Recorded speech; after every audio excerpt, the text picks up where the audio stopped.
వాళ్ళకి మనం చెప్పుకుంటాం ఇట్లా తీయమని.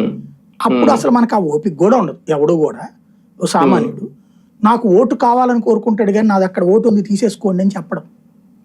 చెప్పాలంటే ఒక అప్లికేషన్ పూర్తి చేసి పెట్టాలి. పెడితే ఒక్కోసారి అది మర్చిపోయి తీసేసిన రోజులు కూడా ఉన్నాయి. ఈ పెంట అంతా ఎందుకు అనుకుంటాడు, కొత్త చోట ఓటు తీసుకుంటాడు, పాత దట్ట ఉంటుంది.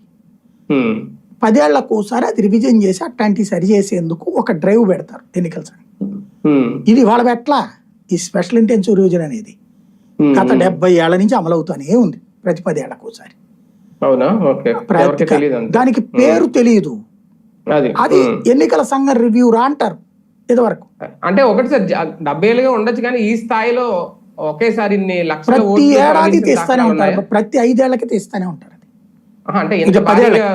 ఖచ్చితంగా ప్రతి 10 ఏళ్ళకి మీకు ఓటర్ల లిస్ట్ ఎందుకు ఇస్తారు? 5 ఏళ్ళకి ఒకసారి ఎన్నికల ముందు కొన్ని పోతాయి, కొన్ని ఉంటాయి అన్నీ కదా. అప్పుడు ఓట్లు పోయినాయి అని గొడవ పడ్డాయి చూడలేదు మనం ఇదివరకు.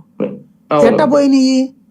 మనం ఇంట్లో లేనప్పుడు అక్కడ వచ్చి చెక్ చేసుకున్నారు, లేదా ఈ లిస్ట్ పెట్టుకుని ఆ ఏరియా పొలిటీషియన్లతో ఎవరితోనో కూర్చుంటారు. అంటే వాళ్ళు అధికారిని పంపిస్తారు ప్రభుత్వ ఉద్యోగిని, వీడికి ఒళ్ళు బద్దకం వేసి పనిచేయడం మానేసి ఎవడో ఒక నాయకుడితో కూర్చుని లోకల్ ఏరియా బూత్ లీడర్తో వీళ్ళు వెళ్ళిపోయారన్నా తీసేయి, వీళ్ళు ఉన్నారన్నా పెట్టే, ఇట్లా కంటిన్యూ అవుతాయి కరెక్ట్గా.